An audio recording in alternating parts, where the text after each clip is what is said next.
बिस्मिल्लाहिर्रहमानिर्रहीम अस्सलाम वालेकुम। कैलकुलस के लेक्चर नंबर 9 के पार्ट सी में हमने जिन दो टॉपिक को डिस्कस करना है वो है रेंज ऑफ रैशनल फंक्शन और लास्ट में है हमारे पास range of square root function and cube root function. इन लेक्चर में हम सबसे पहले रेंज ऑफ रैशनल फंक्शन देखेंगे और रैशनल फंक्शन में हमारे पास तीन किस्म के रैशनल फंक्शन को डिस्कस करेंगे। इसमें सबसे पहले हमारे पास जो पहली टाइप का रैशनल फंक्शन है वो इस तरह का है, F of X is equal to A X plus B over C X plus D. Lecture में जाने से पहले मैं आपको बता दूं कि लेक्चर नंबर 9 का जो पार्ट बी है और जो पार्ट ए है, इन दोनों के लिंक डिस्क्रिप्शन में दिए गए हैं और इसके साथ साथ हमने लेक्चर नंबर जो 8 है जो कि डोमेन के बारे में है उसका भी लिंक हमने डिस्क्रिप्शन बॉक्स में दिया है, तो आप उन लेक्चर को भी ज़रूर देखिएगा। रेंज ऑफ रैशनल फंक्शन, हमारे पास सबसे पहले जो रैशनल फंक्शन की टाइप है वो इस तरह की है कि हमारे पास ऊपर भी रैशनल एक्सप्रेशन होगी और नीचे भी हमारे पास रैशनल एक्सप्रेशन है और दोनों की दोनों लीनियर है। मतलब ऊपर भी लीनियर रैशनल है, लीनियर फॉर्म है, और नीचे भी हमारे पास क्या है, लीनियर फॉर्म है। ऊपर और नीचे नोमिनेटर डिनोमिनेटर दोनों में लीनियर फॉर्म ही होनी चाहिए। ये हमारे पास पहली काइंड है। तो इस किस्म के फंक्शन के लिए हम जब भी रेंज मालूम करते हैं तो इसकी रेंज का जो हमारे पास शॉर्ट ट्रिक है वो ये है कि ये पूरी की पूरी रियल लाइन आती है और इसमें से हम a ओवर c इसको क्या कर देते हैं, एक्सक्लूड कर देते हैं या सब्ट्रैक्ट कर देते हैं। इस तरह के जब भी फंक्शन आएंगे, जब ऊपर भी लीनियर आपके पास पोलिनोमियल होगा और नीचे भी लीनियर पोलिनोमियल होगा, तो जो आपके पास क्या होगी, रेंज होगी, वो पूरी की पूरी आर होगी और उसमें से a ओवर c को आप क्या कर देंगे, एक्सक्लूड कर देंगे। मिसाल के तौर पर अगर हमारे पास एक फंक्शन हमें मिलता है y is equal to 2x plus 3, y is equal to 2x plus 3 over 4x plus 5, तो इसके लिए हमारे पास इसकी रेंज क्या होगी, तो इसकी जो रेंज है वो क्या होगी, वो पूरी की पूरी r होगी और उसमें से a और c की वैल्यू को सब्ट्रैक्ट कर देंगे। मतलब a की वैल्यू यहाँ हमारे पास 2 है, a की वैल्यू क्या होगी, जो ऊपर वाला हमारे पास लीनियर पोलिनोमियल है उसके x के साथ का कोफिशिएंट, और c क्या है, जो नीचे वाला लीनियर पोलिनोमियल है वहाँ x के साथ का कोफिशिएंट। तो 2 ओवर हमारे पास क्या आ जाएगी, 4। तो इसको मैं इस तरह भी लिख सकता हूँ, r माइनस 1 ओवर 2। तो ये हमारे पास क्या आ जाएगी, इसकी रेंज आ जाएगी। तो जब भी हमारे पास इस किस्म का फंक्शन आएगा तो इसकी रेंज को हम इस तरह मालूम कर सकते हैं। सेकंड पर हमारे पास जो फंक्शन होगा लीनियर जो हमारे पास रैशनल फंक्शन होगा वो इस तरह से होगा, उसके नोमिनेटर के ऊपर कांस्टेंट होएगा और नीचे आपके पास क्या होगी, एक लीनियर पोलिनोमियल होगा। ऊपर आपके पास क्या होगा, कांस्टेंट होगा, जो ऊपर आपके पास नोमिनेटर में कांस्टेंट और डिनोमिनेटर में आपके पास एक लीनियर पोलिनोमियल होगा। तो इस किस्म के फंक्शन के लिए आपने जो रेंज मालूम करनी है उसका शॉर्ट ट्रिक ये है कि पूरी की पूरी आर आपके पास आएगी और इसमें से आपने ज़ीरो को क्या कर देना है, एक्सक्लूड कर देना है। इसमें से आपने ज़ीरो को क्या कर देना है, एक्सक्लूड कर देना है। या सिंपली आप ये बात कर सकते हो, इस किस्म के फंक्शन की जो रेंज आएगी वो आएगी 0 से लेकर इन्फिनिटी तक और 0 से लेकर माइनस इन्फिनिटी तक। लेक्चर नंबर 9 के बी पार्ट में हमने एक एग्जांपल देखी थी, हमने बात की थी कि y is equal to 1 over x, इसकी जो हमने रेंज निकाली थी वो रेंज हमने क्या निकाली थी, हमने निकाली थी 0 से लेकर इन्फिनिटी तक और 0 से लेकर नेगेटिव इन्फिनिटी तक। ये हमने रेंज निकाली थी 0 से इस फंक्शन की हमने ये वाली रेंज निकाली थी। तो ये फंक्शन हमारे पास देखें इसी फंक्शन के क्राइटेरिया को मीट कर रहा है, यानी कि ऊपर कांस्टेंट है और नीचे आपके पास एक लीनियर पोलिनोमियल है। तो ऊपर कांस्टेंट है और नीचे एक लीनियर पोलिनोमियल है x का। तो हमारे पास जो इसकी रेंज आएगी वो इस तरह की आएगी। एक एग्जांपल हमारे पास ये हो गई। अगर हमारे पास कोई भी एक और एग्जांपल वो देता है हमें, लेट्स सपोज वो कहता है कि 2 ओवर 3x प्लस 4, तो हमारे पास क्या इसकी रेंज आएगी, तो इसकी रेंज भी हमारे पास सिंपली ये आएगी, r में से हमने क्या करना है, 0 को सब्ट्रैक्ट कर देना है। तो ये इसकी आपके पास क्या आ जाएगी, इसकी रेंज आ जाएगी आपके पास। इसके बाद जो हमारे पास थर्ड टाइप है वो ये है कि ऊपर आपके पास क्वाड्रेटिक आ जाए, मतलब ऊपर आपके पास क्या आ जाए, क्वाड्रेटिक आ जाए a x square plus b x plus c over d x plus ई।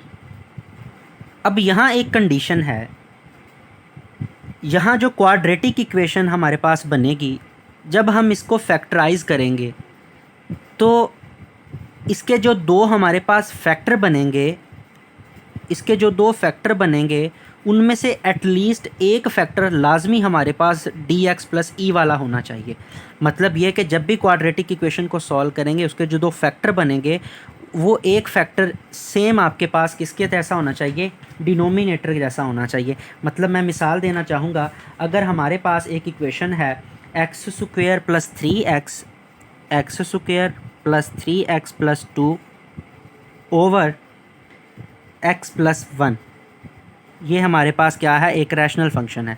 जब मैं इसकी फैक्टराइजेशन करता हूँ तो ये मेरे पास आता है x plus two x plus one over x plus one. तो देखें इसकी जो फैक्टराइजेशन हुए उनमें से एक फैक्टर ऐसा ही था जो हमारे पास डिनोमिनेटर में मौजूद था। तो ये हम क्या कर देंगे, इसको काट देंगे। तरीका ये है, हम इसको कट कर देंगे और हमारे पास बाकी क्या बचेगा, एक्स प्लस टू। जब भी हमारे पास इस तरह का ऊपर क्वाड्रेटिक और नीचे लीनियर होगी तो क्वाड्रेटिक को हमने फैक्टराइज़ करना है। फैक्टराइज़ करने के बाद अगर हमारे पास ये वाला कट रहा है तो हमने इस तरह इसको लिख देना है। लिखने के बाद हमने क्या करना है, इसकी डोमेन चेक करनी है। इस फंक्शन की क्या चेक करनी है, डोमेन। और डोमेन के लिए हम क्या करते थे, डिनोमिनेटर को क्या करते थे, ज़ीरो के बराबर रख देते थे और यहाँ से x की वैल्यू -1 आती थी। और हम कहते थे कि पूरी की पूरी r है और उसमें से हम -1 एक्सक्लूड कर देते हैं। ये इसकी क्या थी, डोमेन थी। और डोमेन वाला लेक्चर लेने के लिए लेक्चर नंबर 8 जिसका लिंक डिस्क्रिप्शन बॉक्स में दिया है, आप उसको देख सकते हैं। ये इसकी डोमेन आती है। मतलब डोमेन के अंदर हमने क्या करना है, -1 पुट नहीं करना। अब एक बात याद रखनी है, जब इसकी रेंज निकालनी है ना हमने, तो क्या किया, सबसे पहले फैक्टराइजेशन की, फिर जो कॉमन फैक्टर थे वो काट दिया, बाकी लिख दिया। लिखने के बाद हमने देखा कि डोमेन के अंदर -1 नहीं पुट कर सकते थे। जो नंबर हम पुट नहीं कर सकते थे ना, मतलब x इज़ इक्वल टू -1 जो नहीं पुट कर सकते थे वो हमने इसके अंदर पुट कर देना है। x की जगह -1 पुट कर दिया, +2 वैसे का वैसे आया। आंसर हमारे पास क्या आ गया, 1 आ गया। अब जो आंसर हमारे पास 1 आ गया है तो हमने सिंपली फिर इस फंक्शन की रेंज क्या लिखनी है, इस फंक्शन की जो हमने रेंज लिखनी है वो ये लिखनी है कि पूरी की पूरी r आएगी और उसमें से हमने 1 को क्या कर देना है, एक्सक्लूड कर देना है। मतलब जो नंबर हमारे पास आंसर आएगा r में से वो नंबर एक्सक्लूड कर देना है और बाकी सारी की सारी उसकी क्या बन जाएगी, रेंज बन जाएगी।